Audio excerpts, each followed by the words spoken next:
Mesdames et messieurs, bonsoir. Nous sommes très contents de vous accueillir pour cette 4e soirée Sciences et Contes du Cœur des Sciences, organisée avec le Festival interculturel de contes de Montréal. Je me présente, Stéphane Schex, directrice du Cœur des Sciences. Avant d'aller un petit peu plus loin et puis de vous donner plus de détails, j'aimerais qu'on remercie chaleureusement toute l'équipe qui a permis l'organisation de cette soirée. Alors à la technique, on a Jean-François, Olivier et Victor. Bon, vous pouvez les applaudir. Et à l'accueil, vous avez déjà rencontré Catherine, Coralie et Perrine. Donc vous avez là une bonne partie de notre petite équipe, mais très dynamique du Cœur des Sciences. Je crois qu'il y a beaucoup de nouveaux parmi vous ce soir. Donc pour ceux qui ne nous connaissent pas, sachez que le Cœur des Sciences organise vraiment une foule d'activités autour de la science. On a des conférences, des débats, on organise des balades, des excursions. Vous allez être inscrite donc, sur notre liste de diffusion. Vous allez avoir de nos nouvelles souvent. Puis j'espère qu'on vous reverra donc, à nos prochains événements. Ce soir, soirée Sciences et Contes. Vous allez voir donc se succéder 3 scientifiques, 2 conteuses et un conteur sur scène. Je vais vous les présenter avant qu'ils vous racontent leurs histoires, dans l'ordre de leur apparition. On aura Christine Bolduc. Christine est chanteuse, conteuse, auteure et interprète, et elle vous racontera l'histoire du Maître des Vents. Elle sera suivie par Julie Thériault. Julie est professeure au département des sciences de la Terre et de l'atmosphère. Elle est spécialiste des événements météorologiques extrêmes. Elle vous parlera de neige, de verglas, de grésil. Nous aurons Jocelyn Bérubé. Il est conteur et comédien et il vous racontera l'histoire du Père Gel. Nous aurons ensuite Michel Baraher. Il est professeur hydroglaciologue, chercheur au laboratoire d'hydrologie, climat et changement climatique de l'École de technologie supérieure de Montréal. Il vous donnera les secrets du manteau neigeux. Vous verrez qu'il y a plus à savoir que ce qu'on pense. Après Michel, nous aurons Stéphanie Beneteau. Elle est conteuse et directrice du Festival interculturel du conte de Montréal et elle vous racontera l'histoire des saisons. Et enfin, nous aurons Christian Messier, professeur en aménagement forestier et biodiversité à l'Université du Québec en Outaouais et à l'UQAM. Et Christian nous parlera du vivant et du froid. Et nous finirons la soirée avec Stéphanie qui remontera sur scène pour un joli poème sur l'hiver. Donc, je remercie de nouveau le festival d'organiser cette soirée avec nous et je remercie aussi le ministère de l'Économie, de l'Innovation et de l'Énergie qui nous soutient pour plusieurs de nos événements. Place au compte. Je vous souhaite une belle soirée.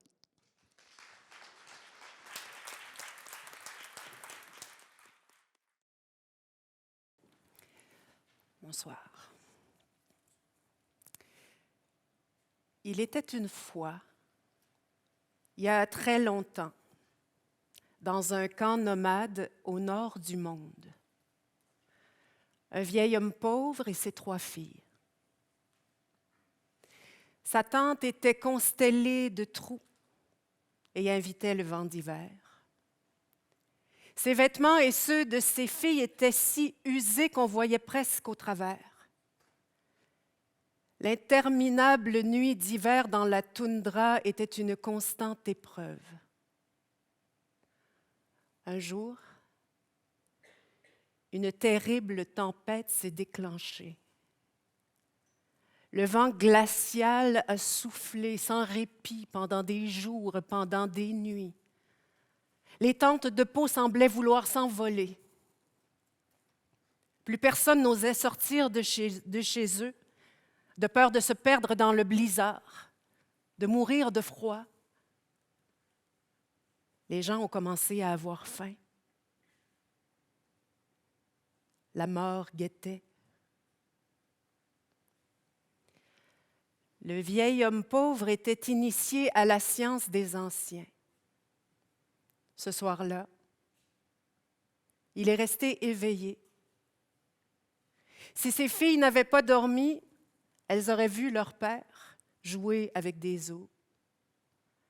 Elles l'auraient vu murmurer tout seul, écouter le vent d'hiver. Puis elles auraient vu leur père trembler. Au matin, il a dit à ses filles, « La tempête ne cessera pas. C'est le maître des vents qui nous envoie cette tempête. Il nous faut lui envoyer une épouse. Ma fille aînée, je te demande d'aller chez le maître des vents. Mon père, pour sauver notre peuple, j'irai. Alors écoute-moi bien, ma fille. Je vais te donner un traîneau. Place-le dans le sens du vent.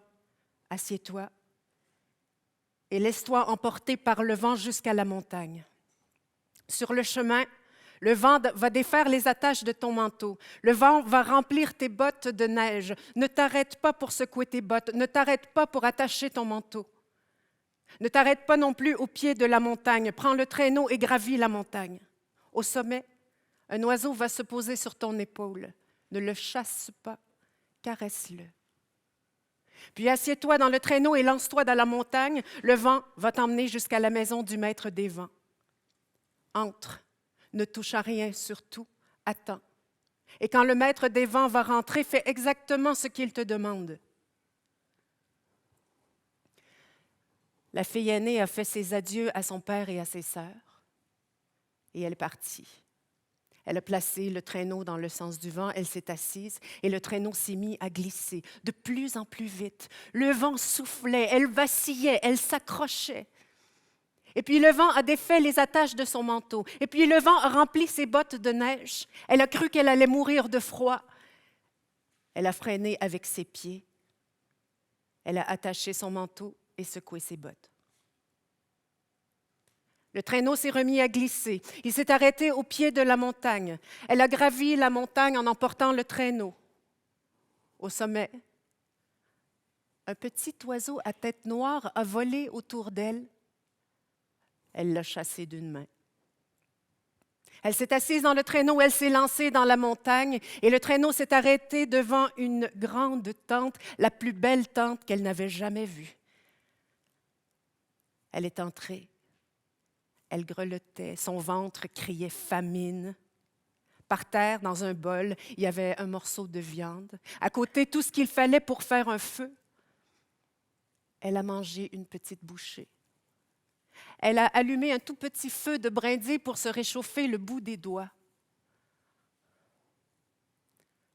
Le maître des vents est arrivé, jeune, beau, grand, fier. Qu'est-ce que tu fais ici? D'où viens-tu? C'est mon père qui m'envoie. Et pourquoi? Pour que tu m'épouses. Eh bien, dans ce cas, fais cuire la viande que je rapporte de la chasse. Partage-la en 2 parts. Nous allons manger une part. Mets l'autre part dans le seau et va la porter chez ma voisine. Reste sur le pas de la porte et attends qu'elle te redonne le seau. La fille aînée a fait ce que le maître des vents lui a demandé. Elle a fait cuire la viande, elle a partagé en 2 parts. Ils ont mangé une part, elle a mis l'autre part dans le seau. Et elle est sortie. La tempête faisait rage. Le vent tourbillonnait. Tout ce qu'elle voyait, c'était un nuage dense de neige. Elle s'est arrêtée pour réfléchir un instant comment se repérer dans ce blizzard. Il lui a semblé que si elle faisait un pas de plus, elle allait mourir de froid, elle allait se perdre dans la neige. Elle a jeté la viande dans la neige et elle est rentrée. « Tu as apporté la viande? » »« Oui. »« Montre-moi le seau. » Le maître des vents n'a rien dit. Ils ont dormi. Le lendemain matin, il a apporté des peaux fraîches. Je veux que tu travailles ces peaux et que tu me fasses un habit neuf. Tu as jusqu'au coucher du soleil, quand je rentrerai de la chasse. Et il est parti. Elle a étalé les peaux. Elle n'avait pas d'outils. Elle a cherché partout. Elle a trouvé des couteaux mal aiguisés. Elle s'est mise au travail, elle s'est dépêchée, elle a gratté les peaux comme elle pouvait, elle a foulé les peaux, elle les a coupées. C'est alors qu'une vieille femme est entrée dans la tente. Jolie jeune fille, j'ai une écharde dans l'œil. Je n'arrive pas à l'enlever seule. Tu veux bien m'aider, s'il te plaît? Je ne peux pas, j'ai pas le temps. Il faut que je fasse cet habit en un seul jour. Et la vieille femme est repartie. Et sans aiguille, la jeune femme a cousu des habits en se dépêchant. Et quand le soleil s'est couché, le maître des vents est rentré. As-tu fait ce que je t'ai demandé? Oui, voici. Il a touché les habits. Ils étaient rêches, raides, mal assemblés, mal cousus, les coutures inégales. Il a enfilé l'habit, il était beaucoup trop petit. Alors son visage a changé. Il a ouvert la porte de la tente. Disparais de ma vue avec ta maladresse et ta lâcheté, avec tes mensonges et ta paresse.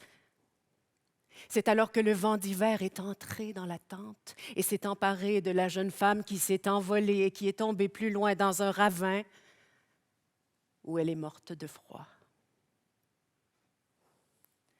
Alors la tempête s'est déchaînée encore plus fort sur la toundra. Le vieil homme pauvre a dit, « Ma fille n'a pas écouté mes conseils, elle n'a pas suivi mes recommandations. Le maître des vents est en colère. » À sa deuxième fille, il a dit, « Ma fille, prépare-toi. » Mais la deuxième fille n'a guère fait mieux que sa sœur aînée. Elle s'est arrêtée pour secouer ses bottes et lasser son manteau. Elle n'a pas caressé l'oiseau. Elle a mangé et elle a fait un feu dans la maison du maître des vents. Elle n'est pas allée chez la voisine, elle a jeté la viande dans la neige, elle a menti, elle n'a pas aidé la vieille. Quand le soleil s'est couché et que le maître des vents est rentré, « As-tu fait ce que je t'ai demandé? » Oui, voici.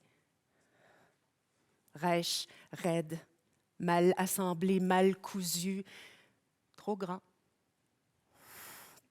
Disparais de ma vue avec tes mensonges et ta paresse, avec ta maladresse et ta lâcheté. Et la jeune femme est morte de froid dans le ravin. Alors la tempête a soufflé encore plus fort sur la toundra. Le vieil homme a dit, « Mes filles ne m'ont pas écouté, elles ont décuplé la colère du maître des vents. Ma fille cadette, ma fille tant aimée, je t'en prie, écoute mes paroles, tu es notre dernier espoir. Mon père, je ferai comme vous m'avez dit. » Elle a fait ses adieux à son père et elle est partie.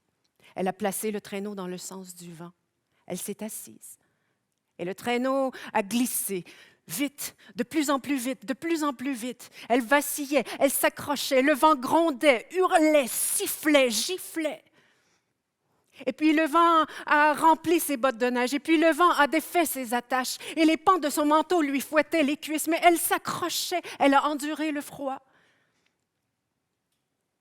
Au pied de la montagne, elle ne s'est pas arrêtée non plus. Elle a pris le traîneau, elle a gravi la montagne. Au sommet, un petit oiseau à tête noire a volé autour d'elle et s'est posé sur son épaule. Elle a enlevé une mitaine. Elle a caressé l'oiseau le plus doucement qu'elle pouvait avec sa main engourdie et bleuie par le froid. Et l'oiseau est reparti. Elle s'est assise dans le traîneau et elle s'est lancée dans la montagne. Le traîneau s'est arrêté devant la tente du maître des vents. Elle est rentrée. Aussitôt, elle s'est assise sur une peau. Elle s'est repliée sur elle-même pour étouffer l'écho de son ventre qui grondait, pour garder un peu de chaleur. Et le maître des vents est rentré. Quand il l'a vue, il s'est mis à rire. « Qu'est-ce que tu es venu faire ici? » « Je veux t'épouser. Il faut que cesse la tempête ou mon peuple va périr. » « Bien, dans ce cas, fais cuire la viande, partage-la en 2 parts. Nous allons manger une part, mais l'autre part dans le seau, va la porter chez ma voisine. Reste sur le pas de la porte et attends qu'elle te redonne le seau. » Et la jeune femme est sortie avec le seau. La tempête était à son comble. Le blizzard l'aveuglait, comment se repérer, comment trouver la maison de la voisine. Elle se concentrait pour ne pas penser au froid qui lui mordait les doigts, qui lui mordait les pieds. Elle s'est arrêtée pour réfléchir quand un petit oiseau à tête noire est arrivé, a volé autour de sa tête. Elle s'est demandé comment se faisait-il que le vent ne l'emportait pas. Et le petit oiseau a semblé vouloir la guider. Alors elle l'a suivi. Elle a couru pour ne pas le perdre de vue. Elle a couru pour ne pas avoir peur. C'est alors qu'elle a vu une lueur. L'oiseau a disparu. Elle a suivi la lueur et s'est retrouvée devant ce qui ressemblait à une colline enneigée, mais de la fumée s'en échappait. Elle a fait le tour de la colline. Elle a trouvé une porte. Une vieille femme a sorti la tête. « Qui es-tu? Que fais-tu ici? » »« C'est le maître des vents qui m'envoie. Je t'apporte de la viande de sa part. »« Ah, le maître des vents. Bien. Attends ici. » La fille a attendu. La vieille est revenue. Elle a redonné le seau alourdi.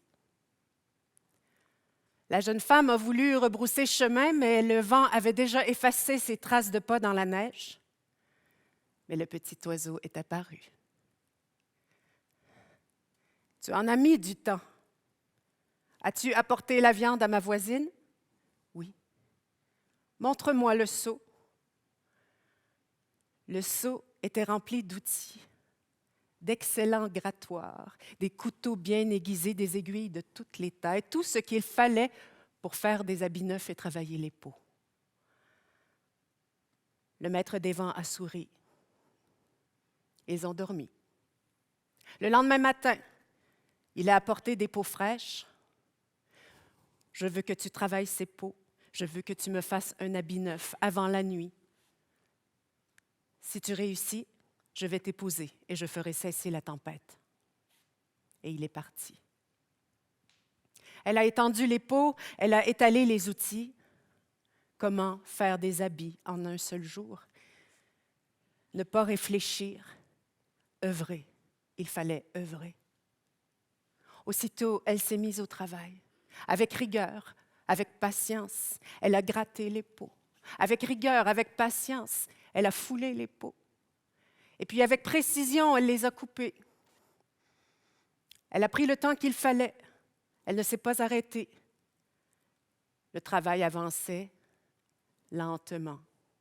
Le temps filait. Quand une vieille femme est entrée dans la tente, la fille cadette a reconnu la voisine de la veille. « Jolie jeune femme, j'ai une écharde dans l'œil qui me fait souffrir. Je n'arrive pas à l'enlever seule. Tu veux bien m'aider, s'il te plaît? » Et la jeune fille a délaissé son ouvrage et elle a aidé la vieille. La vieille a dit, « Maintenant, regarde donc dans mon oreille droite. » La jeune femme a regardé et sursauté. « Qu'as-tu vu? » »« Il y a une jeune fille dans ton oreille. »« Alors, qu'est-ce que tu attends pour l'appeler? Elle va t'aider à coudre cet habit. » La fille cadette a appelé la jeune fille. C'est alors que 4 jeunes filles sont sorties de l'oreille de la vieille. Aussitôt, elles se sont mises au travail avec la fille cadette. Elles étaient habiles, elles étaient agiles, elles étaient rapides. Le travail avançait vite et bien. Juste avant le coucher du soleil, la vieille a fait rentrer les filles dans son oreille et elle est repartie. Le maître des vents est rentré. « As-tu fait ce que je t'ai demandé? »« Oui, voici. »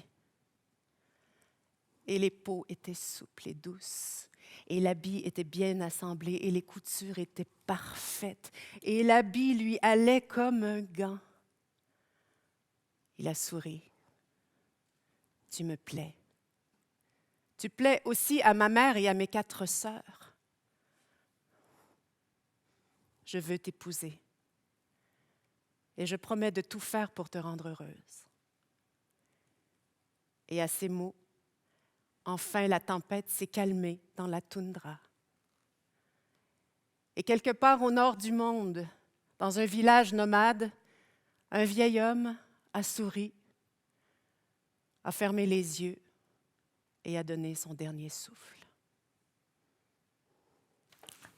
Bonsoir. Hier, je regardais la pluie tomber. J'étais aussi dans la pluie et j'avais froid. Puis je me disais, l'hiver quand même, c'est beaucoup mieux d'avoir de la neige. Fait que ce matin, quand j'ai vu la neige tomber, je me suis dit, ah, ça commence bien, le mois de décembre. Mais on attend encore la belle tempête de neige avec plein de vent, plein de froid, plein de neige là, qui devrait nous arriver là, pour bien commencer la saison. Bon, c'est sûr que le vent, le froid est peut-être moins agréable, mais la neige quand même, c'est vraiment beau, ça laisse un beau paysage. Bon, on pense au pelletage, aux bancs de neige qui s'accumulent, mais en même temps, on peut faire des sports d'hiver, mais surtout, ce qu'on peut faire, c'est de regarder au niveau du flocon de neige, de regarder comment les flocons sont beaux, comment ça ressemble à des œuvres d'art, et surtout qu'il n'y en a aucun qui se ressemble.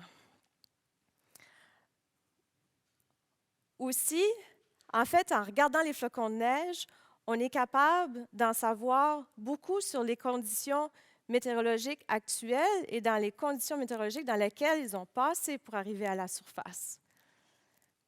Peut-être que vous avez déjà entendu parler que ce n'était pas possible d'avoir deux flocons identiques.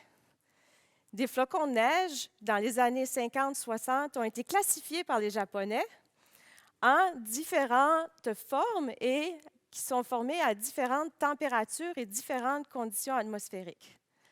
Bon, quand on pense à ça, on dit, oui, en théorie, c'est possible. On pourrait avoir deux flocons de neige identiques. Mais pour avoir deux flocons de neige identiques, ça nous prend deux flocons de neige qui vont croître à partir de la même température, des mêmes conditions atmosphériques, et qui vont faire un voyage à travers l'atmosphère en passant par les mêmes conditions. Fait que j'explique un peu plus. Par exemple, au-dessus de nos têtes, là, il faut s'imaginer, on a la tête dans les nuages. Il peut y avoir des nuages qui sont formés jusqu'à 9 km, 10 km au-dessus de notre tête. Si c'est assez froid puis on a les bonnes conditions, on va avoir de la vapeur d'eau. La vapeur d'eau, on ne la voit pas, qui va changer en glace si on a une impureté. Fait qu'on a la glace qui va se coller dessus et, dépendamment de la température, le flocon va croître dans une forme donnée. Fait que vous avez déjà probablement remarqué ou pas, peut-être dans la prochaine tempête, vous pouvez regarder les flocons de neige qui tombent, mais il y a des flocons qui sont de forme plus dendritique. Il y a des flocons qui ont la forme plus allongée en aiguille. Il y en a qui sont en colonne. Des fois, il y en a qui sont en colonne avec des plaques sur les côtés. Il y en a qui peuvent aussi avoir juste des plaques. Il y a toutes sortes de formes, mais on peut les classer en catégories. Donc, ils peuvent se ressembler un petit peu, mais ils ne sont pas exactement identiques. La chose qui est identique pour chaque flocon, c'est qu'ils ont 6 côtés. Un flocon de neige a toujours 6 côtés, à moins qu'il ait perdu un côté en tombant. Fait que si, par exemple, des fois, on peut remarquer, il y a une branche de flocon, mais c'est une branche qui s'est détachée d'un flocon qui avait 6 côtés, donc il doit y avoir un flocon à 5 côtés quelque part. Fait que les flocons ont toujours 6 côtés parce que ça suit la structure moléculaire de l'eau. Parce qu'un flocon de neige, c'est formé de glace et d'air. Donc, les flocons sont formés dans des températures qui est en bas de zéro quand il fait froid. Puis vous avez probablement déjà remarqué aussi, dans ce temps-ci, probablement qu'on va avoir une belle tempête avec des gros flocons. Fait que les flocons, ils peuvent se coller ensemble mécaniquement. Ou si les températures sont proches de zéro, c'est comme de la colle. Ils vont se coller ensemble, puis là, on a l'impression d'avoir des grosses balles de neige ou de slush là, qui tombent. Ça, c'est quand les températures sont proches de zéro. Des fois aussi, les flocons de neige, ils ressemblent à des petites balles blanches là, qui vont rebondir. Je pense qu'il y en avait à matin à Montréal, des petites balles blanches. On appelle ça de la neige roulée. Puis ces flocons-là, ils ont passé à travers un nuage. Fait qu'ils ont été formés dans un nuage de glace, puis ils ont tombé à travers un nuage d'eau liquide. C'était des gouttes d'eau liquide à des températures qui sont assez froides. Fait que c'est surprenant. C'est surprenant parce que dans ce cas-là, ça veut dire que l'eau ne gèle pas à 0 degré Celsius. On a l'impression que l'eau à 0 degré Celsius, l'eau liquide, va geler en glace. Mais ce n'est pas le cas. L'eau pure va geler à moins 40 degrés Celsius. Puis ça nous complique beaucoup la vie là, en recherche en sciences de l'atmosphère parce qu'on ne sait pas quand l'eau va se changer en glace. Fait que là, on a nos petits flocons qui ont passé à travers notre nuage de glace, des petites gouttes se collent dessus, puis ça fait comme une petite balle de neige. Ça, c'est quand les températures sont en bas de zéro. Mais après, quand les températures commencent à osciller autour de zéro, là, on a des structures dans l'atmosphère, des structures de température de l'air qui sont assez différentes. Là, peut-être qu'on aimerait mieux être à 1,5 km au-dessus de la surface parce que pendant qu'il fait moins 5 ici, puis il pleut de la neige froide, de la pluie froide, bien peut-être qu'à 1,5 km au-dessus de notre tête, il fait plus 5 et plus. Puis là, c'est juste de la pluie qui est un petit peu plus chaude. En fait, ce qui se passe, c'est qu'on a notre nuage qui est vraiment froid en altitude, avec des flocons de neige qui tombent dans une couche d'air chaud, qui fond complètement ou partiellement, puis ensuite qui arrive dans une couche de regel qui est proche de la surface. Puis si c'est de l'eau liquide, ça va geler au contact du sol. Fait qu'on va avoir de la pluie verglaçante. Si la goutte d'eau a gelé avant d'arriver au sol, dans ce cas-là, on va avoir du grésil. Fait que la différence entre les deux, c'est qu'il y en a que c'est vraiment de l'eau, il pleut. Puis il y en a un autre que il y en a qui pourraient appeler ça de la grêle, mais ça ressemble à de la grêle, mais c'est beaucoup plus petit. Puis la différence, c'est qu'on va voir qu'il y a un qui va rebondir, puis l'autre va plus éclabousser puis geler au contact du sol. Des fois, c'est moins compliqué que ça. Des fois, il n'y a juste pas de couche de regel, puis la neige qui va tomber dans l'air chaud va juste fondre partiellement, complètement, arriver au sol en slush, en pluie, en neige mouillée. Des fois, on ne sait pas trop. Puis ensuite, ça va se changer en pluie ou en neige. Fait que pour être capable de mieux comprendre premièrement, qu'est-ce qui tombe du ciel, puis qu'est-ce qui s'est passé, comment ces particules-là sont arrivées là, ce qu'on fait en recherche, c'est qu'on prend des mesures sur le terrain. Bon, c'est sûr, on a des équipements sophistiqués qui sont capables de mesurer plein de paramètres météorologiques, le vent, la température, les quantités de précipitations. Il y en a qui sont capables de nous donner la phase. Il y en a qui nous disent à quelle vitesse les particules ont tombé. Puis ça nous indique la phase, parce qu'une goutte d'eau, ça tombe beaucoup plus vite qu'un flocon. Quand on y pense, on est capable de voir, les flocons vont virevolter, ils tombent vraiment pas vite, puis les gouttes d'eau, ils vont tomber plus vite. Fait que si l'instrument peut détecter ça, il est capable de faire la différence entre les deux. Mais des fois, ce n'est pas si évident que ça, puis il faut être sur le terrain pour être capable de bien les documenter, pour s'assurer que l'instrument a bien mesuré. Fait que ce qu'on fait, c'est qu'on va dehors, quand il ne fait pas beau, on est en congé quand il fait beau, puis quand il ne fait pas beau, on va dehors, puis on prend des mesures. Par exemple, pendant les Olympiques de Vancouver de 2010, on voulait caractériser à quel endroit le long de la montagne de Whistler que la pluie se changeait en neige. Fait que pour y arriver, ce qu'on faisait, c'est qu'on se disait, OK, comment on fait? Parce que tout arrive en même temps. On est dans un centre de ski, bien, on va skier. Ça fait qu'on skiait le long de la montagne avec une enregistreuse. Puis ce qu'on faisait, c'est qu'on documentait tout ce qu'on voyait. Quand on était certain que c'était de la neige, quand on pensait qu'il commençait à pleuvoir, puis quand il y avait juste de la pluie. Puis à partir de là, on était capable de documenter les transitions, puis tout ce qu'on voyait le long de la montagne, pendant qu'il y avait quelqu'un qui restait au sommet pour documenter tous les types de flocons de neige qu'on voyait. Puis c'est assez surprenant parce qu'on voit vraiment de tout. Mais ce qui était aussi surprenant, c'est que le changement de pluie à neige était toujours à peu près au même endroit le long de la montagne. Ensuite, quand on veut essayer de comprendre aussi si nos instruments ou nos combinaisons d'instruments fonctionnent bien, on peut aller sur le terrain, prendre des mesures pour voir si ça fonctionne bien. Fait que le paradis des précipitations hivernales, je dirais, c'est à Saint-Jean-Terre-Neuve. Si vous allez à Saint-Jean, vous allez voir un peu de tout. Je me souviens, une première fois que j'ai été là pour travailler sur le terrain, j'ai vu le modèle simplifié que j'avais fait pendant mon doctorat, je l'ai vu. Je me dis, ah, ça se peut ce que j'ai fait, c'est sûr, je viens de le voir. Des gros flocons, des petits flocons à moitié fondus, de la pluie, j'avais tout. Puis notre instrument, il n'était pas capable de vraiment bien détecter ce qu'on voyait. Ça fait que mon rôle, c'était d'écrire ce que moi je voyais. Mais moi non plus, je ne savais pas ce qui tombait. Parce que comme j'ai dit avant, le grésil va rebondir, tandis que la pluie, bien, elle va geler au sol, la pluie verglaçante. Mais là, quand les températures sont zéro, il n'y en a pas de changement de phase. Donc là, le grésil arrive, il rebondit, la pluie arrive, elle ne gèle pas à l'éclabousse. Je ne savais pas ce qui se passait. Puis la croûte de glace au sol indiquait qu'il faisait zéro parce qu'il y avait vraiment un mélange d'eau puis de glace. Fait que des fois, même quand il y a des observateurs sur le terrain, c'est quand même difficile de dire qu'est-ce qui s'est vraiment passé. Et là, on en a appris beaucoup parce qu'on s'est dit, là, on est à la limite. OK, bon, on va continuer nos recherches. Et là, on continue à faire du terrain. En janvier 2020, grosse tempête de verglas annoncée à Montréal. Puis on se retrouve le lendemain à pelleter du grésil. Puis là, on s'est dit, mais qu'est-ce qui s'est passé? Fait que mon équipe de recherche était sur le terrain pour prendre des mesures. Puis ce qu'on fait comme mesure dans ce cas-là, c'est qu'on se dit, on prend des macro-photos des particules de précipitation. C'est pour ça que je disais, les flocons de neige sont magnifiques quand on les regarde de proche. Les particules de grésil sont aussi magnifiques. On en apprend beaucoup sur les conditions atmosphériques dans lesquelles ils ont passé.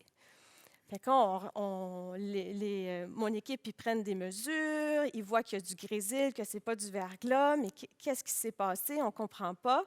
Mais c'est juste quelques jours plus tard, en regardant les photos, qu'on se rend compte qu'il y a plein de petits cristaux de glace qui ont une fraction d'un millimètre, qui ont juste soit apparu parce qu'il faisait assez froid, ou qui ont été transportés d'un endroit où il fait plus froid. On a été transportés à Montréal, puis là, ça a tout brouillé les cartes. On pensait qu'il allait avoir du verglas, mais juste le petit cristaux de glace, la pluie surfondue qui passe, qui se colle à un cristal, qui gèle, puis là, on a du grésil. On a une goutte d'eau qui gèle avant d'arriver au sol. Puis là, tout à coup, on pensait qu'on allait avoir un beau paysage de cartes postales le lendemain matin avec de la glace de coller partout. Puis là, on se retrouve plus à marcher dans du grésil qui est un peu comme marcher dans le sable là, sur la plage.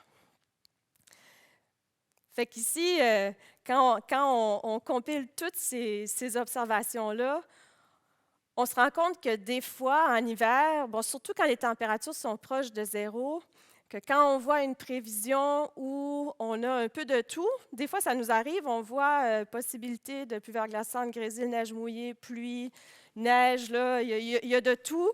Puis souvent, quand il y a de tout comme ça, c'est que les températures sont proches de zéro, puis c'est vraiment difficile pour les modèles, puis même pour les observateurs qui sont sur le terrain, de pouvoir dire exactement ce qui va se passer.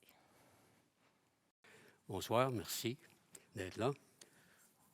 Bon, je vais vous faire un conte que Stéphanie Beneteau m'a suggéré. Alors, je vais vous le faire pour la première fois. Conte d'Europe de l'Est, donc ancien et spécial, et une fable un peu en même temps. Et ça fait partie du patrimoine immatériel qu'on appelle de l'humanité, le folklore du monde. Folklore, ça veut dire science du peuple. Hein. Alors, pavillon des sciences du peuple. Ça sort de là. Ça s'appelle Père Gel et son fils. Alors, quand nous reviennent les premiers froids de l'hiver, nous renouons connaissance avec un certain Père Gel. que plus anciens, on appelait encore vieux gel, parce qu'il serait, paraît-il, aussi vieux sur Terre que l'époque glaciaire.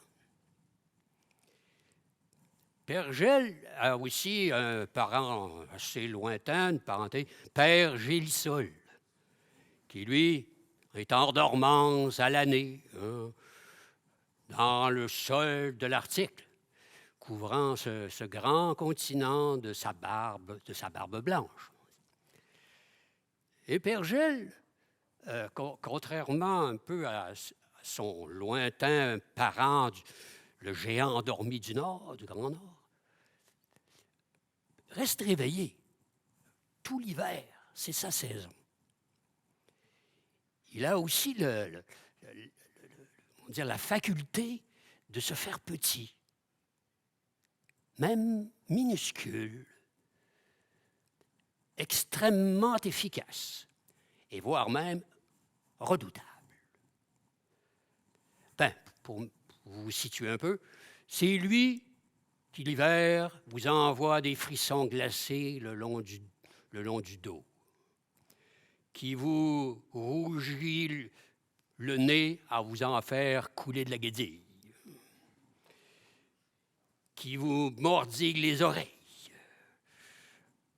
C'est lui aussi qui arrive à vous bleuir le bout des doigts ou celui des orteils,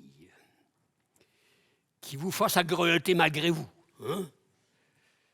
En fait, il a le don de transformer votre épiderme en chair de poule, vos liquides en envie de ne plus rien contrôler, le don de vous faire rager. Mais ce que vous ne savez pas, et que j'ai appris, c'est que Père Gel a un fils, Tigel. Ah, c'est bientôt.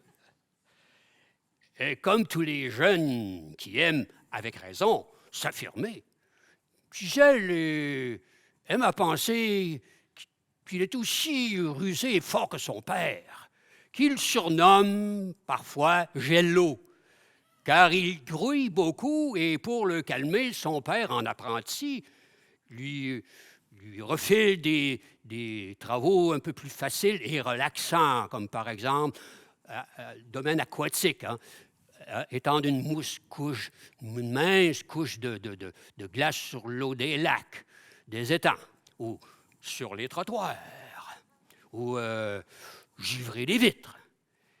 Mais Tigel n'est pas loin de prétendre qu'il pourrait faire tout le travail de son père et aussi bien.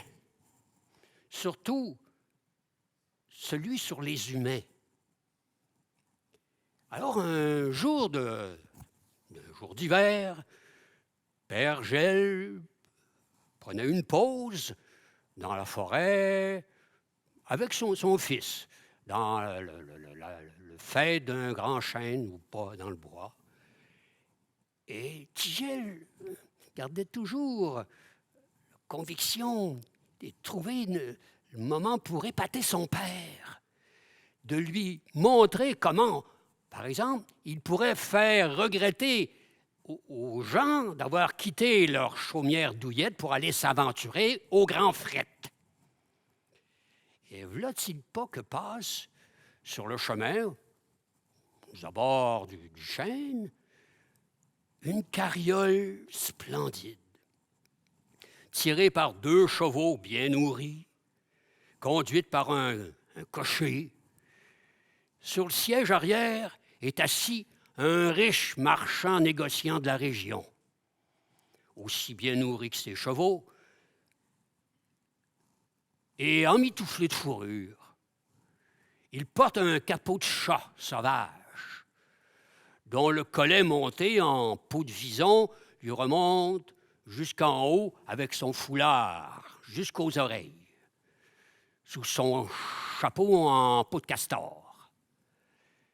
Il a les mains dans des gants de peau de lynx, les pieds dans des bottes en loup marin, doublées en hermine, et il s'est en plus abrié d'une couverture en peau d'ours. En fait, on pourrait dire qu'une bonne partie des animaux de la forêt ont payé de leur peau pour le vêtir et le couvrir. Regarde, le riche monsieur qui s'en vient a soufflé Tigel à son paternel. Laisse-moi te montrer, père, ce que je peux vraiment faire. Laisse-moi te montrer. Père Gilles a dit, OK, c'est d'accord. Vas-y, montre-moi. Tigel attendait ce moment. Il a plané comme une fine brise du nord jusque dans la carriole pour aller rôder d'abord autour du cou du marchand. Et là, il a cherché une ouverture entre le foulard et le collet de fourrure où il pourrait s'infiltrer sous le capot. Eureka! Il l'a trouvé au croisement du foulard devant. Il y est entré et a rejoint le haut du veston de l'habit du marchand. Et là, il a ratissé en soufflant, en zigzagant son froid sur les épaules et dans le dos. Et le marchand s'est aussitôt mis à frissonner.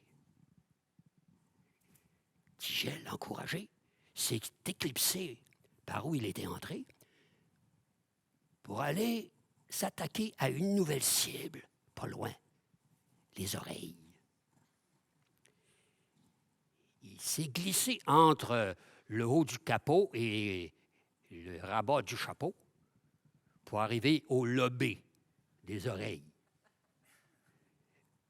Et là, il les a pincés d'un froid mordant et en crescendo augmenté, pour d'abord qu'elles rougissent, puis qu'elles en blanchissent de froid. Fouette les chauds! Alors, c'est le marchand à son cocher. Je commence à grelotter, là. Hey! Filant sur sa lancée, a piqué vers le bas de la carriole, vers le plancher, pour aller s'infiltrer dans les fentes qu'avait fait le bas du pantalon en entrant dans les bottes. Et là, parvenu au pied, il leur a soufflé dessus. Et en rafale, de son air le plus hiver nordique, à travers les chaussettes en acrylique. Et aussitôt faite, et aussitôt frette, et rebelote dans l'autre botte. Quand le marchand est arrivé chez lui, il était transi de froid et en avait presque même la misère à marcher et même à parler. Sa femme, sans trop s'en apitoyer, l'a fait asseoir au bord du feu du poêle, lui a donné à boire une grosse ponce d'une sorte d'antigel à base de gin chaud pour qu'il dégèle. Et les premiers mots qu'il a dit une fois dégelé, c'est « hiver de calfe », mot en C qui finit en vert aussi. « Serais-tu bien en Floride ?» Tigel en jubilait. Il est vite retourné en coup de vent glacé jusqu'aux chênes où en haut son père l'attendait, qui même de loin avait tout suivi. « Alors, père, il a dit, Hein? C'est fort ce que j'ai réussi à faire. Hein? Hergel en a souri, d'un sourire un peu glacial. Parce que ce qu'il avait vu l'avait laissé plutôt froid. Ouais, qu'il a dit, c'est pas mal. Tu es travaillant. Oh. Mais il faut dire que le travail était assez facile. Hein? Comment ça? Facile? A répliqué un Tigel complètement choqué. Ce riche monsieur ne nous apprécie pas beaucoup, c'est certain. Et surtout, il n'a pas pris le goût de nous. Les gens censés enracinés dans les saisons comme arbre en forêt ont compris, souvent sur le terrain, qu'il faut plus souvent qu'une étoffe pour nous résister. Si tu veux vraiment me montrer ce que tu peux faire, tiens, essaie donc celui-là, là-bas. Hergel montrait d'un doigt pointu comme un glaçon. Un bûcheron qui s'amenait en forêt, debout dans un traîneau de fortune tiré par un gros cheval de trait. Tigel a regardé en bas. Il a vu le gars vêtu d'une vieille bougrine en gros étoffe du pays, avec autour du cou un col roulé d'un chandail de laine qui dépassait d'en haut de la bougrine. Il a les mains entrées dans des mitaines de Suède, doublées en lainage, décolorées par le temps. Aux pieds, des bottes de feutre usées. Son traîneau est fait de grands rondins caris à la hache, fait à la main. À côté de lui, une hache et un boxa. On devine qu'il s'en vient bûcher. Quoi? Celui-là? Répondit Tigel. C'est trop facile. Je vais le retourner dans sa maison, ça ne sera pas long. Bon, c'est toi. Allez, montre-moi.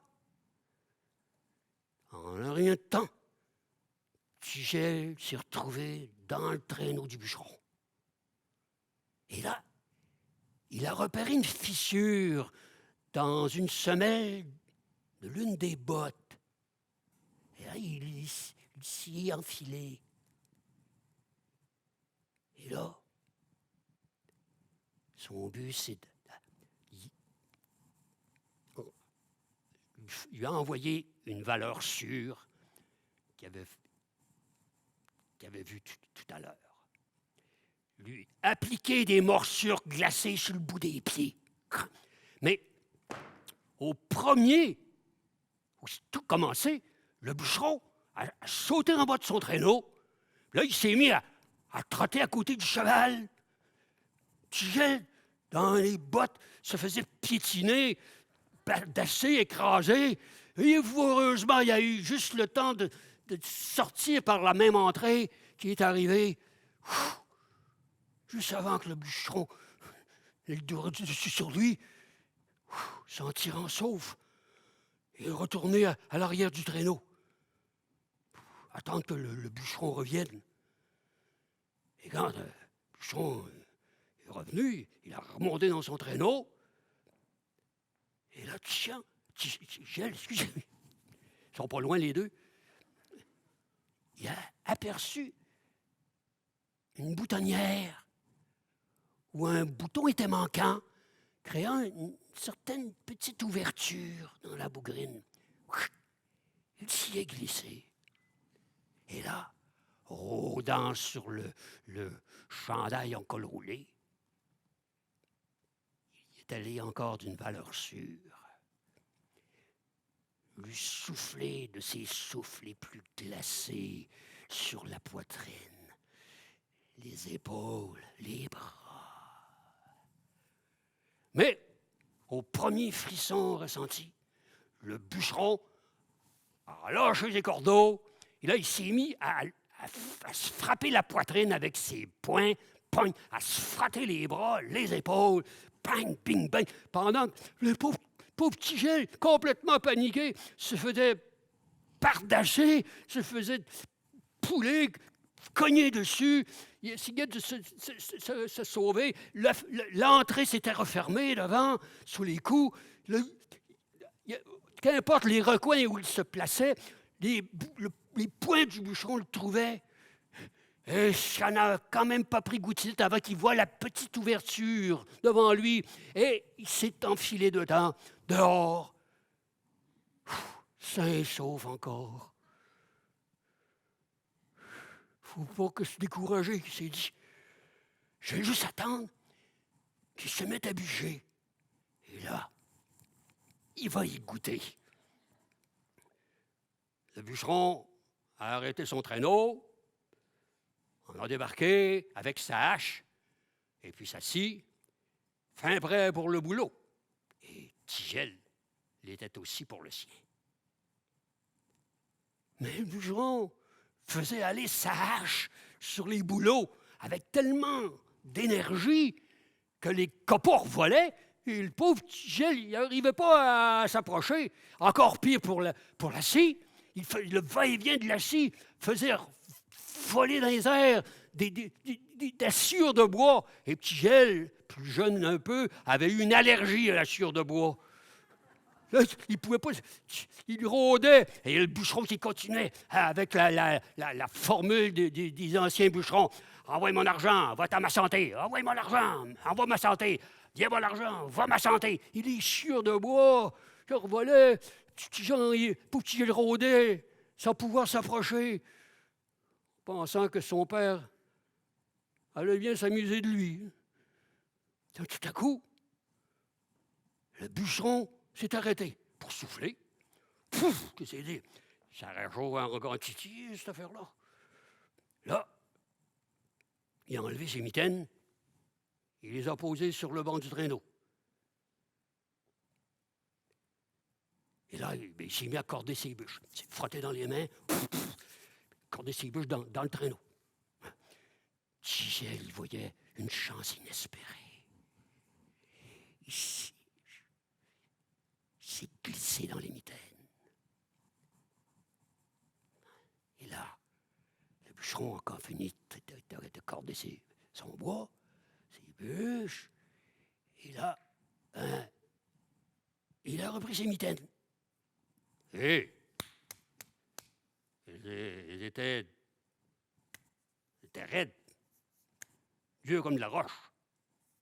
Oui, c'est le froid est féroce aujourd'hui. Tigel dans les mitaines.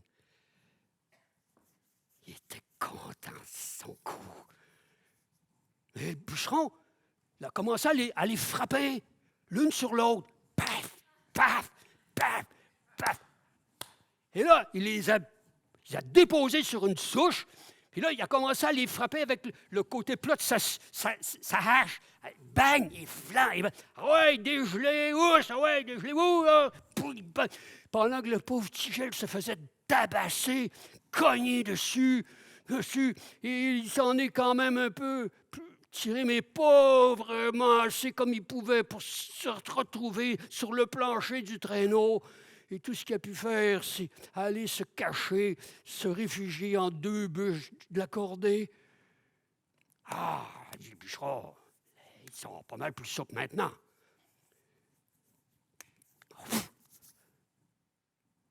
Tigel s'est sauvé avec sa vie. Mais tellement amoché, meurtri,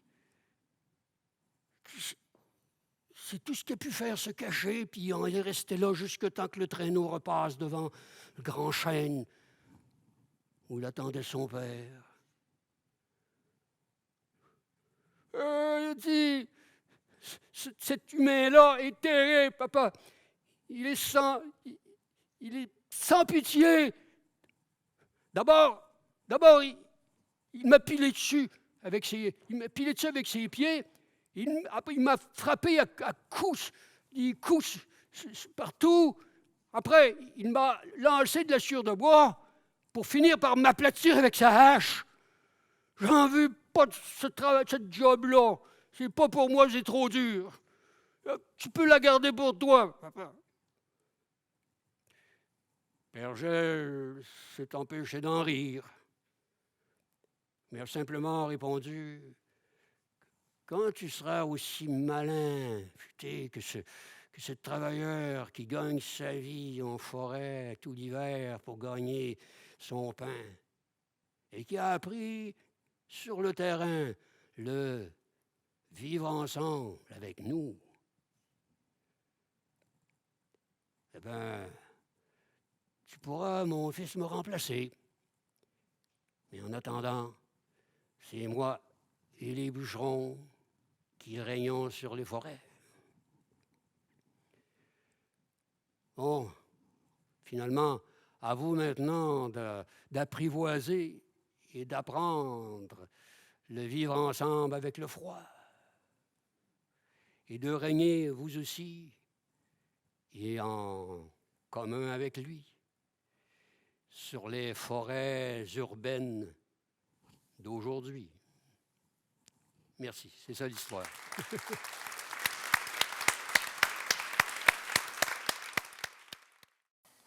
Bonsoir. Quand j'écoutais Jocelyn nous conter comment le marchand souffrait des morsures de petits gels et qui demandait au cocher d'aller plus vite, je me suis dit, déformation professionnelle oblige. En fait, il aurait très bien pu arrêter les chevaux, sortir, prendre une pelle et faire un trou dans la neige. Il aurait mis ses 2 bottes au fond et l'histoire était jouée, Petit Gel serait allé jouer ailleurs. Pourquoi ? Parce que la neige est un excellent isolant. En hiver, si vous avez une belle année à neige, vous pouvez avoir un 30-40 cm de neige et même s'il fait moins 30 dehors, à la surface du sol, entre la neige et le sol, bon, il va faire pas loin de 0, un peu plus ou un peu moins.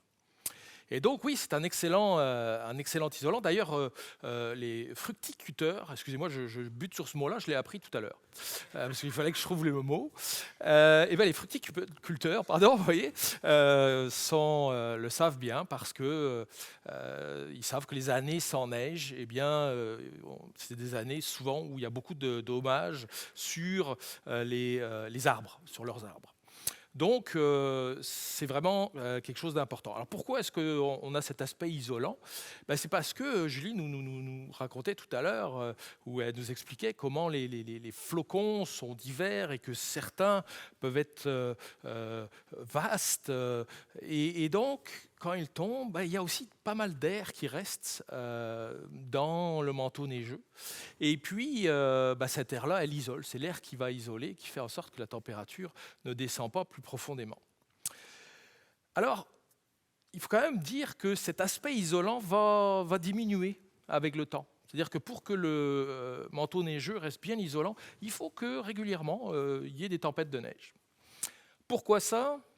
Parce que le flocon, le magnifique cristal dont nous parlait Julie, il ne peut pas rester tel quel à la surface du manteau neigeux. D'accord ? Les skieurs, et je sais qu'il y en a dans la salle, vous le diront toujours, s'il y a une tempête de neige un lundi, n'attendez pas le samedi pour aller skier. Okay ? La belle poudreuse, pouf, ce sera fini.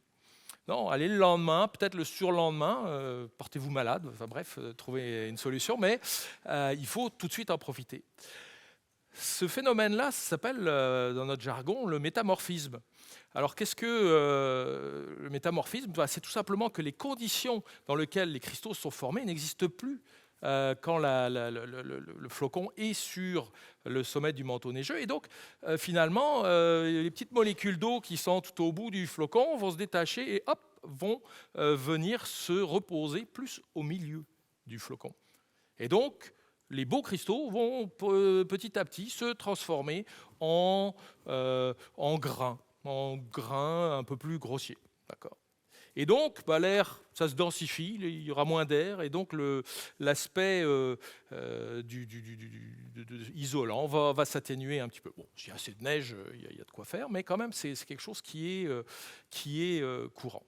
Donc, ce manteau neigeux se transforme, et puis il va être recouvert d'une nouvelle couche, et d'une nouvelle couche, et d'une nouvelle couche. Ce qui fait, c'est que finalement, quand on regarde un manteau neigeux au milieu de l'hiver, c'est-à-dire imaginons que vous êtes chez vous, puis votre épouse vous dit « Oh, t'as pas pelleté la galerie depuis 2 mois, la copropriété risque de nous tirer les oreilles. » Eh bien, vous allez vous passer votre pelle dans le manteau neigeux, puis vous sentez qu'il y a des résistances variables. Il peut y avoir une petite croûte, hop, après ça s'enfonce, hop, une autre petite croûte, etc.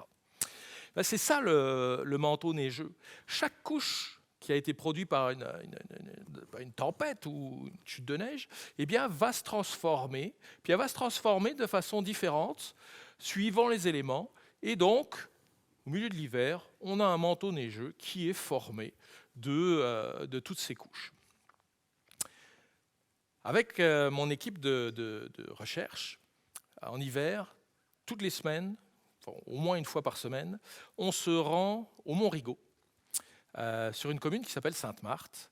Et là, on fait des trous dans la neige. Bon, alors, c'est un peu simplifié. Je dis des trous parce que si on travaillait plus dans les Rocheuses, si on était plus dans les montagnes, dans les Alpes, eux, ils appellent ça des fosses à neige. Bon, ça se comprend, ils ont 2 mètres à creuser. Donc, ils peuvent avoir ce type. Nous, vous connaissez nos hivers, quand on a 70 cm, c'est déjà beaucoup. On trouve que le mot fosse est peut-être un peu prétentieux. Enfin bref, on fait des trous et on observe. Alors, il y a un protocole à respecter, hein, on fait quand même les choses sérieusement. En général, il y a 2 personnes qui le font, c'est souvent moi et un étudiant. Et puis, chacun a son rôle. Au départ, il faut creuser jusqu'au sol, passer à travers les lames de glace et, généreusement, je laisse ça à l'étudiant. Ensuite, l'étudiant qui a creusé le trou va essayer d'identifier ses couches. Ah, là, il y en a une, il y en a une. Là, on doit dire que souvent, il faut tirer les gants puis y aller avec le doigt pour essayer de sentir la différence de texture. Quand il fait moins 20, c'est un sacrifice qu'on appelle un sacrifice pour la science. Et donc, on essaye d'identifier ça parce qu'on veut les suivre, nos couches de glace. C'est-à-dire qu'on vient toutes les semaines pour savoir comment le manteau neigeux a évolué et où en sont rendues nos couches de glace. Alors, vous allez me poser la question, ou pas, pourquoi est-ce qu'on s'amuse comme ça? Oui, c'est le fun, hein, mais il y a aussi d'autres raisons. Une des raisons, c'est que le manteau neigeux, ses structures, ses couches, ont une influence extrêmement importante sur la façon dont l'eau liquide va s'écouler dans le manteau neigeux. En gros, on peut voir 2 schémas différents. Premier schéma, on va l'appeler le schéma lent. Eh bien, le schéma lent fait que il pleut l'hiver sur la neige, puis l'eau va petit à petit percoler dans le manteau neigeux, va rentrer en contact avec des grains, va les arrondir un petit peu encore plus. Une partie de l'eau va rester coincée dans les flocons, là, comme elle pourrait être dans le sol ou dans une éponge. Et puis, s'il pleut beaucoup, ce front-là va descendre, jusque, éventuellement, l'eau se rende jusqu'au sol. L'eau arrivée au sol va rester là. Puis en fonction de savoir si le sol est gelé ou non, comment est le terrain, va peut-être s'infiltrer dans le sol et donc approvisionner en eau nos nappes phréatiques, ce qui est excellent pour nos rivières en été, puisque c'est cette eau-là qui finalement va se cheminer jusque l'été. Ou alors, si le sol est gelé, va attendre que d'autres eaux arrivent pour avoir suffisamment de poids, et là va doucement voyager le long du sol pour aller éventuellement sortir. Mais là, il faut vraiment une grosse tempête de pluie. La deuxième possibilité, c'est un écoulement rapide. Rapide, voire brutal. Tout à l'heure, on a parlé des couches. Donc imaginez, on commence comme pour le premier cas. L'eau arrive, commence à descendre dans le pack de neige, mais assez rapidement, cette eau va rencontrer une plaque de glace, okay, ou en tout cas de la neige très condensée, qui fait que l'eau ne peut plus passer à travers. Qu'est-ce qui se passe dans ce cas-là? Eh bien, l'eau va ruisseler sur cette plaque et aller rapidement trouver la sortie vers un ruisseau, vers une rivière. Éventuellement, si l'événement est important, le niveau de la rivière va monter très vite. Or, normalement, en hiver, il y a de la glace. Eh bien, si le niveau monte très vite, on va briser cette glace, et cette glace va se retrouver flottante sur la rivière et va venir se coincer dans le premier obstacle venu, qui peut être un pont, qui peut être un déversoir, et former ce qu'on appelle un embâcle. L'embâcle, souvent, fait office de barrage naturel. L'eau monte en amont, on inonde les berges. Donc, c'est ce qu'on appelle les inondations d'hiver. Et donc, ce phénomène-là est rapide et donc peut poser des dommages. Alors, j'en viens à notre question de recherche. Pourquoi est-ce qu'on fait des trous dans la neige une fois par semaine à Rigaud? On n'est pas obligé. Eh bien, c'est parce qu'on est intéressé par savoir quel est le lien qui existe entre la structure du pack de neige et ces événements-là. Donc, c'est pour ça qu'on fait toutes ces mesures. Alors, je vous ai parlé de la fosse à neige. On est aussi un peu plus high-tech. Hein. On a des drones, on a tout ce qu'il faut, là, on a tous les appareils possibles et imaginables. Mais en gros, là, l'idée est toujours la même. Essayez de voir à travers le manteau neigeux quelles sont ses propriétés, quelles sont les couches et comment elles réagissent aux événements. Donc, ça, c'est nos activités. Alors, pourquoi on s'intéresse à ça? Je pense que vous l'avez tous constaté, là, nos hivers évoluent. Nos hivers changent. Moi, je trouve ça vraiment plate. Certains trouvent ça bien de ne pas avoir de neige, mais je ne pense pas qu'on serait là ce soir si on trouvait que la neige n'était pas intéressante. Et donc, les hivers évoluent, puis ils évoluent d'une certaine façon, qui fait qu'on peut quand même avoir des moins 30. Là, hein. Vous avez vu, l'année dernière, il y en a eu, là, pendant 3-4 jours, paf, moins 30. On se dit, il y a les sarcastiques qui vont dire, oh, les changements climatiques, à mon œil. Oui, mais ce qu'il y a, c'est que de plus en plus, ces épisodes-là sont entrecoupés de redoux. D'accord? De plus en plus, vous allez avoir un moins 30, peut-être un moins 10 un jour, puis en 12 heures, vous allez passer à plus 10. Il va pleuvoir comme c'est pas possible. 12 heures après, on est redescendu à moins 10. D'accord? Donc ça, c'est ce qu'on appelle les changements climatiques. Et effectivement, on l'observe, cette fréquence d'épisodes pluvieux augmente dans beaucoup d'endroits sur la planète. Et donc, on se pose la question, avec ces changements climatiques, c'est vrai qu'on va avoir plus de pluie, moins de neige. Puis, instinctivement, on dirait, s'il y a moins de neige, qu'est-ce que ça veut dire? Ça veut dire qu'au printemps, quand tout ça va fondre, il y aura moins d'eau à fondre, et donc, on devrait voir moins d'inondations. Les inondations qui ont lieu au printemps, vous savez, celles qui ont un impact assez fort. Hein, on se souvient tous de ce qui s'est passé à Sainte-Marthe-sur-le-Lac, etc. C'est des épisodes qui sont importants. Et donc, les modèles le disent aussi, au printemps, ça devrait aller mieux. On parle sur une longue période, puis il y a de la variabilité interannuelle qui fait que je vous dis ça, puis vous allez me revenir au mois de juin, me dire on a eu des inondations cette année, vous nous disiez qu'il n'y en aurait plus. Non, c'est quand même sur du long terme. Là. Bref, oui, c'est très probable.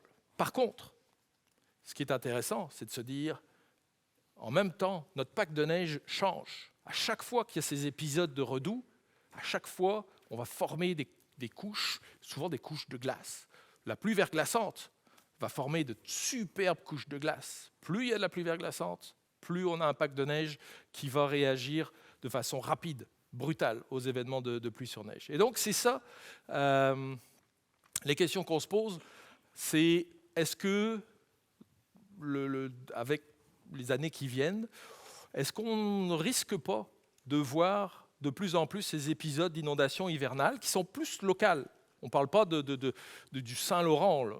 Saint-Laurent, la glace va difficilement rester coincée de cette façon-là. Mais on parle de plus petits cours d'eau qui donc peuvent créer des inondations plus locales. Puis, je suis sûr que vous vous rappelez, dans les journaux, là, les années passées, on a vu, juste après Noël, en Estrie, il y a eu des inondations à tel village, telle ville. Ça passe plus inaperçu, mais si vous vivez dans ce village ou cette ville et que vous êtes inondé au mois de janvier, ça doit être assez désagréable. Donc, nous, notre travail, c'est d'essayer de comprendre ces phénomènes, essayer de les quantifier et essayer de pouvoir les prédire. Parce qu'en pouvant les prédire, on va aider, on espère, la population, les villes, les villages, à se préparer à une éventuelle augmentation de ces cas-là. Donc, on essaye, on continue hiver après hiver à bien déterminer tout ça. Donc, avant que l'hiver ne se transforme dans le type d'hiver qu'il y a dans ma Bretagne natale, avant que l'hiver ici de Montréal devienne complètement pluvieux, j'invite tous ceux d'entre vous qui dites à votre conjoint ou à votre partenaire d'aller pelleter sur la galerie parce qu'il y a de la neige à dégager, allez-y. Allez-y et prenez cette sensation pour savoir, essayez de sentir, est-ce que je sens des couches de glace là-dedans? Puis tirez la neige, regardez. Et de toute façon, vous n'aurez pas d'étudiants pour le faire, donc vous serez obligé de faire le crew vous-même. Et donc, éventuellement, essayez de prédire comment va réagir votre pack de neige au prochain épisode pluvieux et voir si effectivement vous allez avoir un écoulement lent, tranquille ou un écoulement rapide et brutal. Là-dessus, je vous souhaite un très bon hiver. On voit que les scientifiques sur le terrain font connaissance avec Père Gel et son fils tous les jours. C'est l'histoire d'une petite fille qui s'appelait Marouchka. Marouchka vivait avec sa belle-mère et sa belle-sœur dans une toute petite maison au fond d'un bois. Comment sa mère et plus tard son père sont morts, l'histoire ne nous le dit pas. Et pourquoi est-ce que la belle-mère de Marouchka la détestait tant? L'histoire ne nous le dit pas non plus. Mais sa belle-mère la détestait. Du matin jusqu'au soir, dans cette maison, tout ce qu'on entendait, c'était « Marouchka, va traire la vache. Marouchka, reprise ma robe. Marouchka, fais la vaisselle. Marouchka, va cueillir des pommes de terre. Marouchka, des herbes. Marouchka, Marouchka. » Pendant que sa belle-sœur, elle, restait assise dans le salon, Elena, elle s'appelait, à ne rien faire toute la journée, comme une grande dame, même pas lire un livre. Des fois, Marouchka, quand elle pouvait, elle se réfugiait dans une petite clairière qui n'était pas très loin de la maison. Et là, elle regardait la danse des saisons. Le printemps qui passait à l'été, qui passait à l'automne et puis l'hiver. Et puis, en observant cela, eh bien, ça apportait un baume à son cœur meurtri. Un jour de janvier, un jour froid, Père Gel devait être là. Vous savez, tellement froid qu'on entend les arbres craquer. Eh bien, Elena était assise dans le salon et elle ne faisait rien. Et vous savez, à force de rien faire, on finit par s'ennuyer. Et quand elle s'ennuyait, elle devenait méchante. Soudain, elle a dit « Marouchka, va me chercher des violettes. Je n'en peux plus de voir du blanc, tout le temps, du blanc. J'ai besoin d'avoir de la couleur. Va me chercher des violettes. » Marouchka a dit « Elena, où veux-tu que je te trouve des violettes au mois de janvier ?» Mais sa belle-mère avait entendu. Elle est arrivée, elle a dit, si Elena veut des violettes, eh bien tu vas aller lui en chercher. Et Marouchka a juste eu le temps de mettre son petit manteau, ses petites bottes, son bonnet, ses gants, et déjà sa belle-mère l'avait poussée dehors. Et puis elle a entendu qu'elle avait tiré le verrou. Ne reviens pas, sans violette. Et puis elle a entendu les deux qui riaient de l'autre côté de la porte.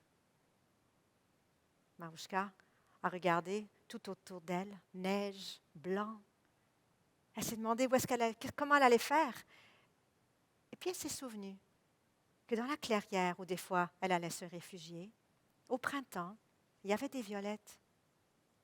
Et puis elle s'est dit que peut-être, si elle creusait à travers le manteau neigeux, si elle creusait à travers le manteau neigeux, en dessous, peut-être elle trouverait quelques violettes du printemps dernier qui seraient là, fanées, gelées peut-être.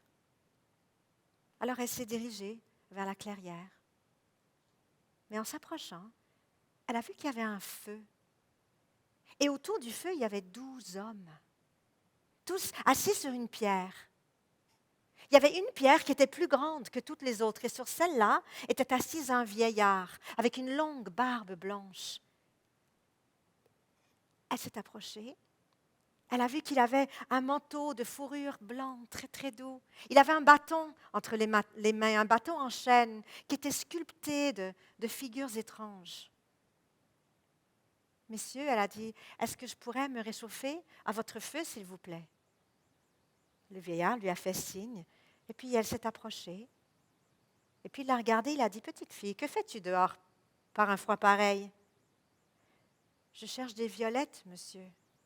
Des violettes? Ne sais-tu pas que tu ne trouveras pas des violettes ici au mois de janvier? Je sais, mais c'est ma sœur, Elena. Si je ne lui ramène pas de violettes, elle ne me laissera pas rentrer dans la maison et je mourrai de froid. Le vieillard l'a regardé longtemps. Il a dit, est-ce que tu nous reconnais, petite fille? Non, messieurs, je ne crois pas que je vous connaisse. Pourtant, nous te connaissons. Nous t'avons souvent vu dans cette clairière, petite fille, à admirer le travail que nous faisons. Nous sommes les 12 mois de l'année. Je suis janvier, et voici mon frère, février, mars, avril, mai, juin, juillet, août, septembre, octobre, novembre et décembre. Nous allons t'aider, petite fille, parce que nous savons que tu aimes notre travail. Il s'est tourné vers un jeune homme à sa gauche, tout jeune, à peine un homme, habillé d'un vert frais. Frère Mars, prends ma place. Frère Mars a bondi jusqu'à la grande pierre de Janvier. Il a pris le bâton de Janvier. Janvier s'est assis à la place de Mars. Et puis il a levé le bâton dans l'air, et puis il a frappé le sol. Et le feu s'est élancé jusqu'au ciel. Et toute la neige a fondu. Et des petits bourgeons sont apparus sur les arbres. Et puis il y avait un vent frais et doux. Et par terre, des petites fleurs, des violettes. Dépêche-toi, petite fille, a dit Mars. L'enchantement ne durera pas longtemps. Marouchka a ramassé des violettes, elle a fait un bouquet, elle a remercié les 12 frères, et puis elle est partie en courant. Quand elle s'est tournée, la neige était revenue à la clairière, et frère Janvier avait repris sa place sur la grande pierre. Sa sœur, Elena, n'en croyait pas ses yeux quand elle l'a vue arriver avec des violettes.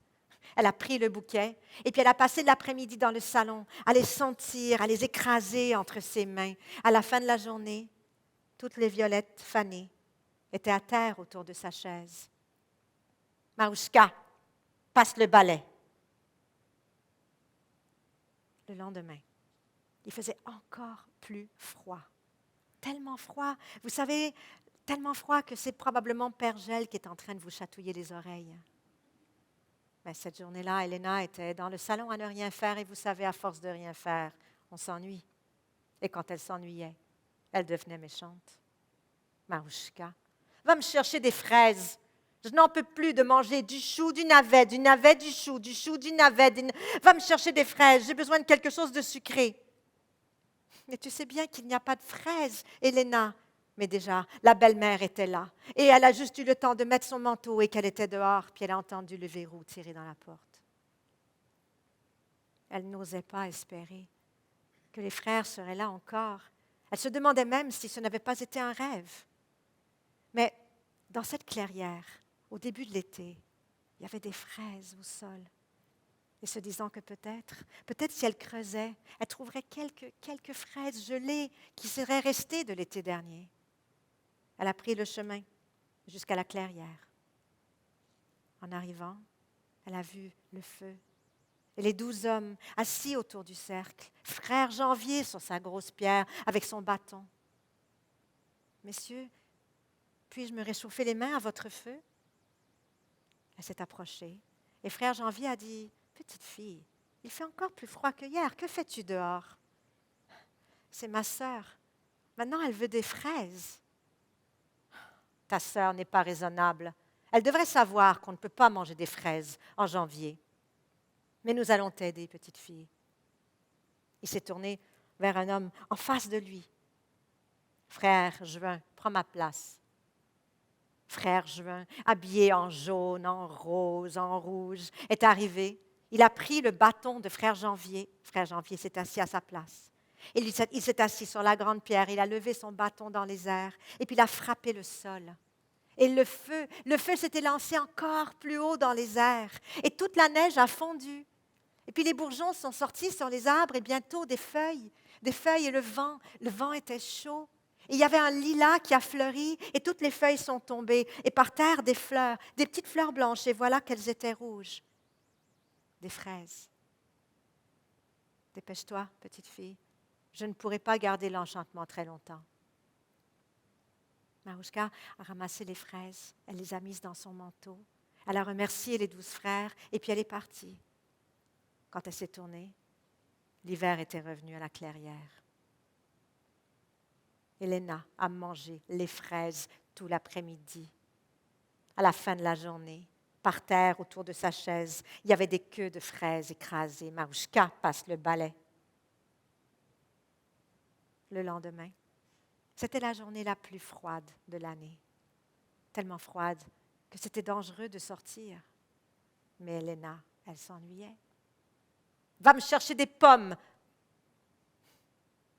Marouchka n'a même pas pris le temps de lui expliquer qu'elle ne trouverait pas de pommes au mois de janvier. Avant même que sa belle-mère puisse la pousser dehors, elle avait son manteau, elle avait ses bottes. Et puis elle avait pris le sentier vers la clairière en espérant que les frères seraient encore là. Et quand elle est arrivée, ils étaient là, assis autour du feu.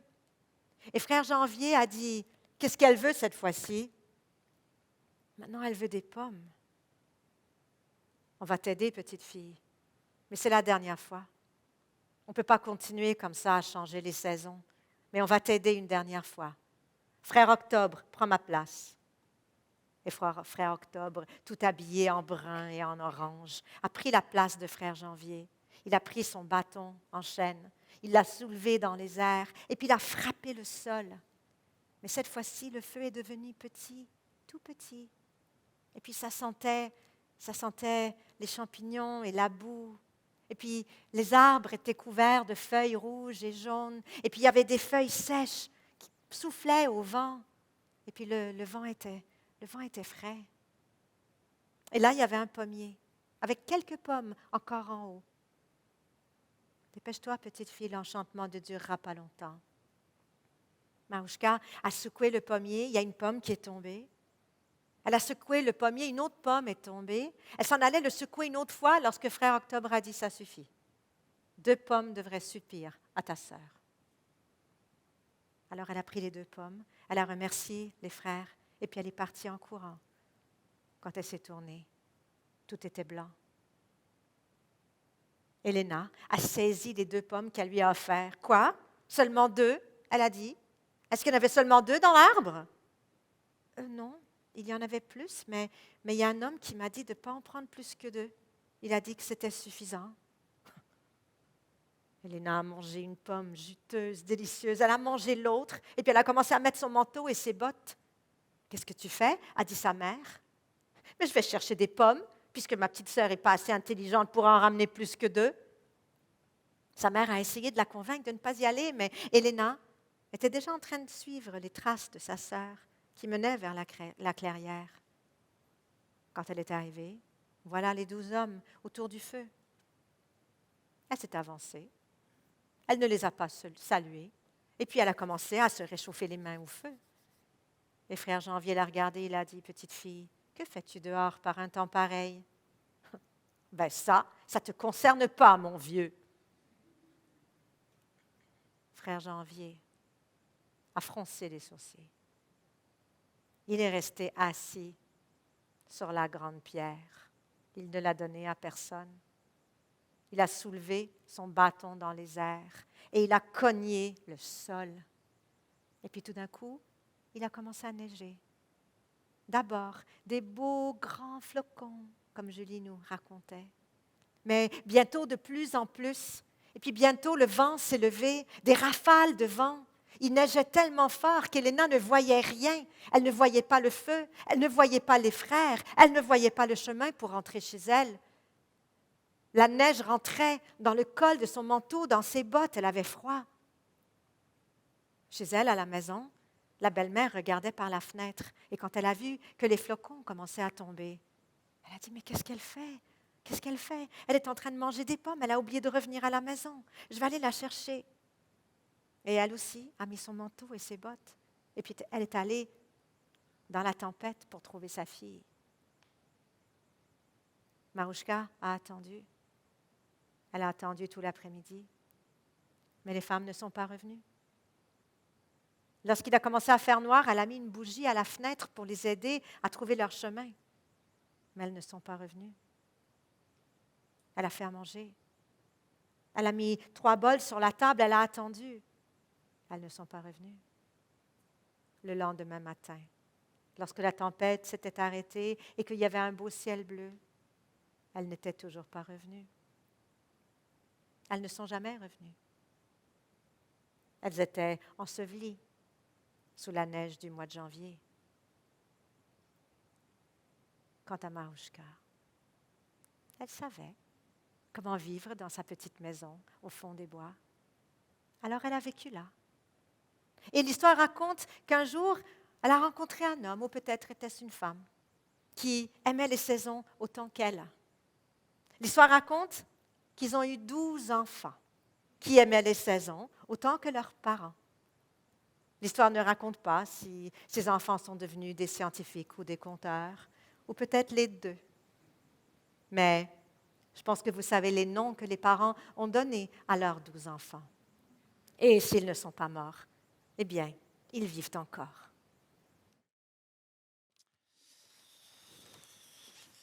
En fait, j'ai beaucoup aimé toutes les histoires que vous avez racontées, mais la dernière histoire me fait penser que moi, j'aime 2 mois en particulier dans l'année.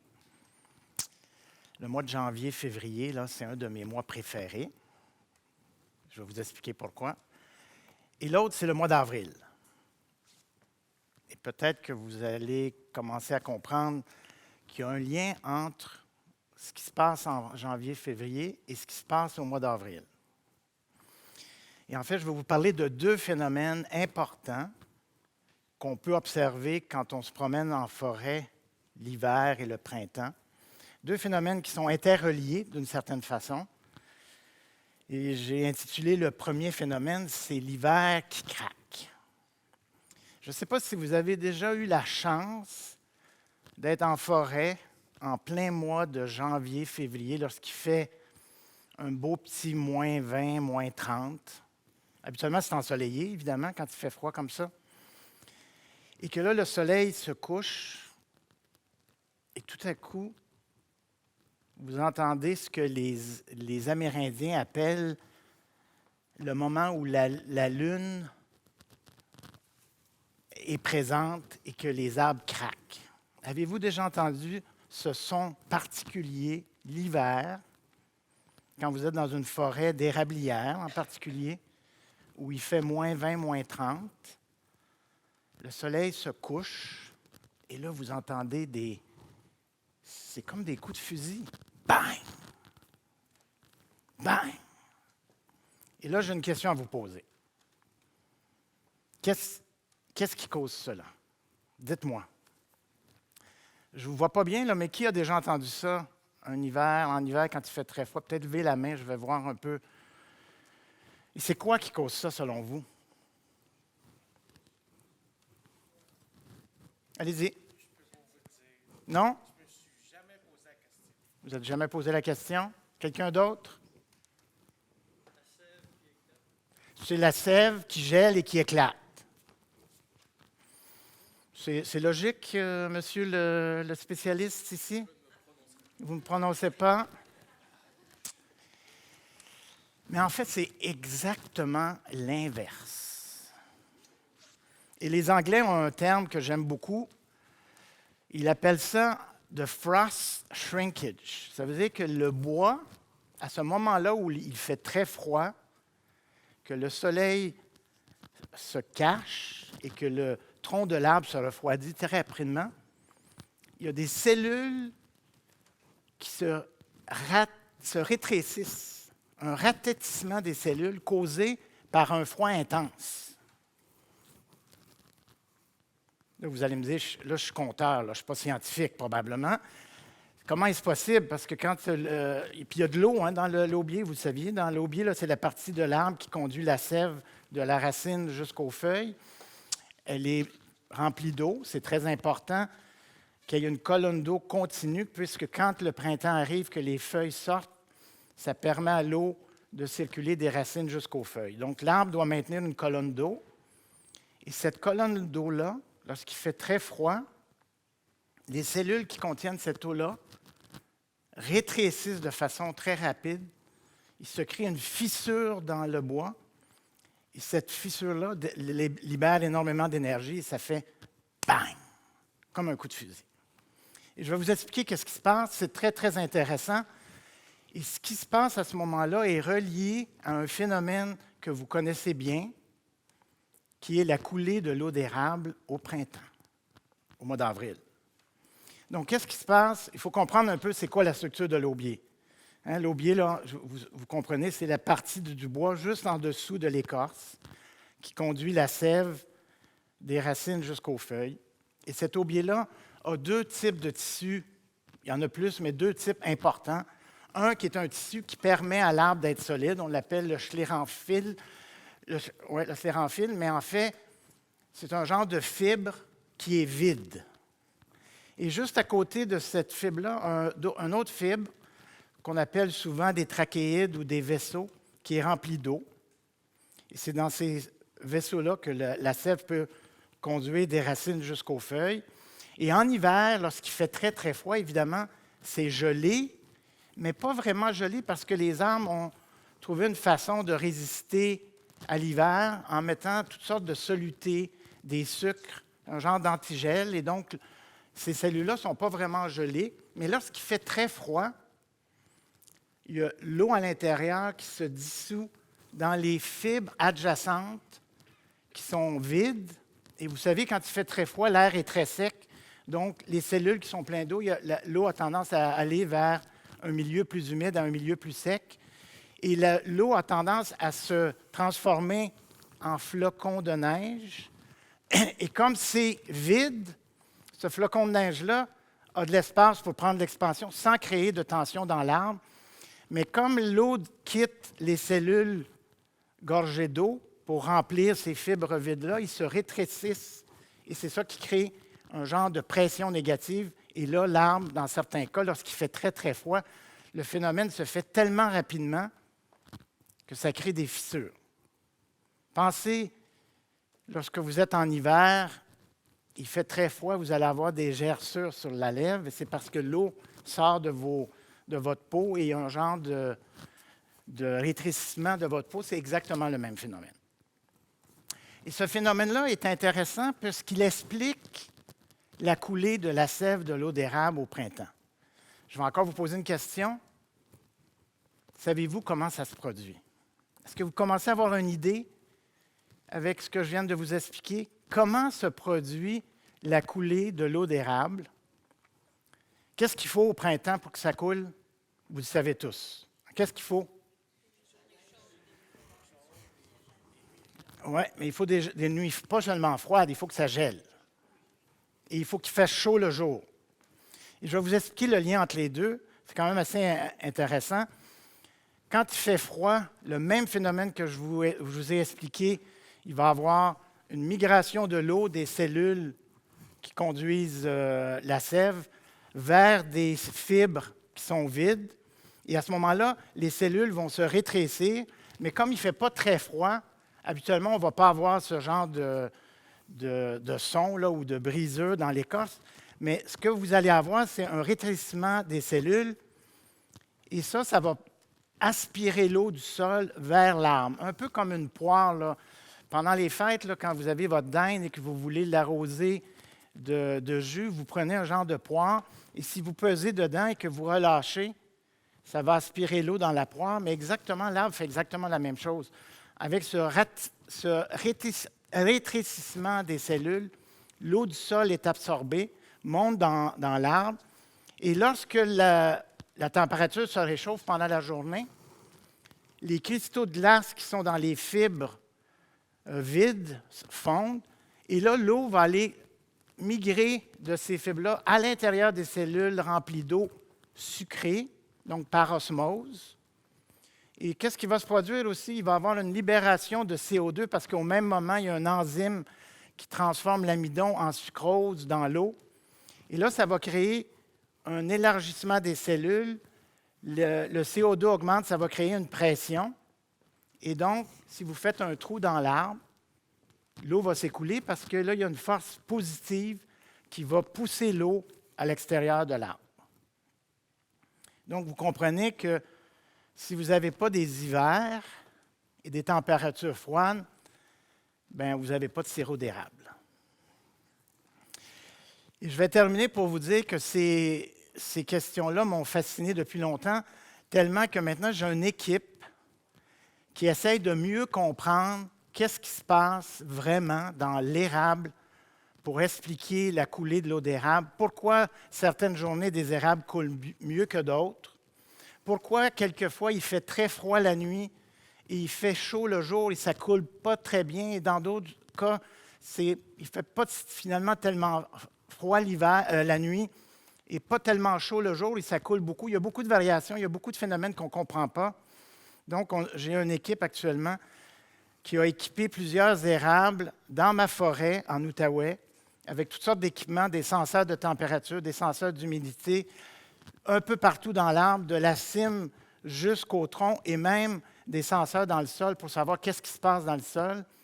Et un des projets qu'on veut faire actuellement, c'est d'utiliser du deutérium, qui est un isotope de l'eau, qu'on va injecter dans le sol et dans l'arbre et qu'on va suivre pour savoir à quelle vitesse l'eau se déplace lorsque cette alternance de gel et de dégel.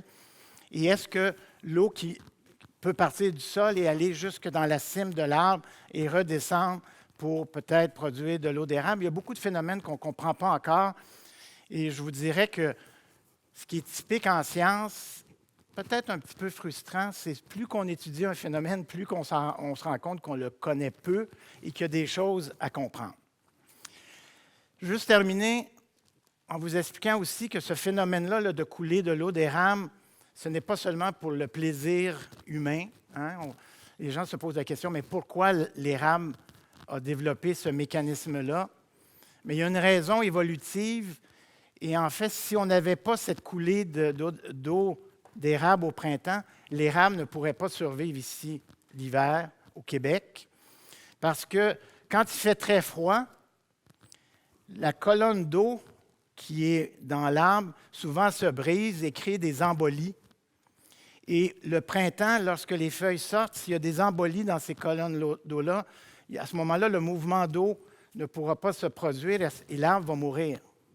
Et la coulée de la sève, cette pression positive-là qui se produit au printemps, en fait, permet à l'érable d'éliminer ces embolies et d'être prêt lorsque les feuilles vont ouvrir pour pouvoir faire la photosynthèse et continuer à se développer. Merci. Qu'il est doux d'écouter des histoires du temps passé, quand les branches d'arbres sont noires, quand la neige est épaisse et charge un sol glacé, quand seul dans un ciel pâle, un peuplier s'élance. Quand sous le manteau blanc qui vient de le cacher, l'immobile corbeau sur l'arbre se balance, comme la girouette au bout du long clocher.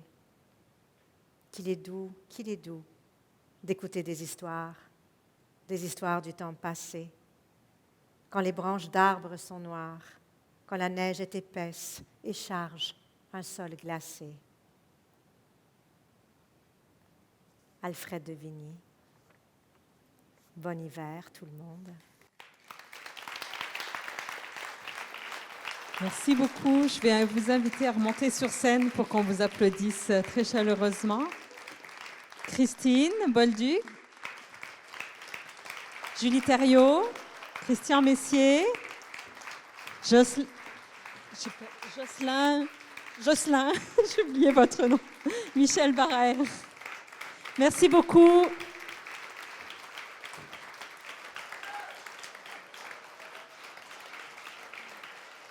On va faire un